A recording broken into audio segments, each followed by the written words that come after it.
Good morning, guys! So, ngayon ang aming time sa anak namin. Pinamis namin to actually umuulan, pero sabi namin hindi pwedeng ma-delay or what. Guys. Kasi, promise namin to sa pupunta kami sa Fan City, maglalaro siya doon. I'm wearing a hoodie. Ayan, he's wearing hoodie.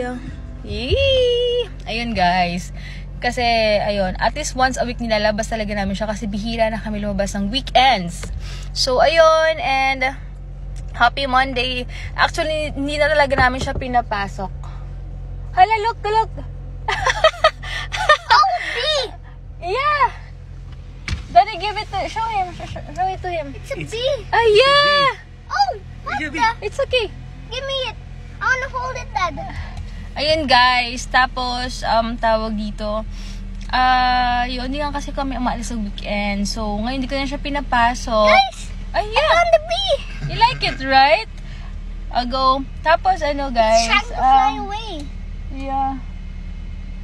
Cute.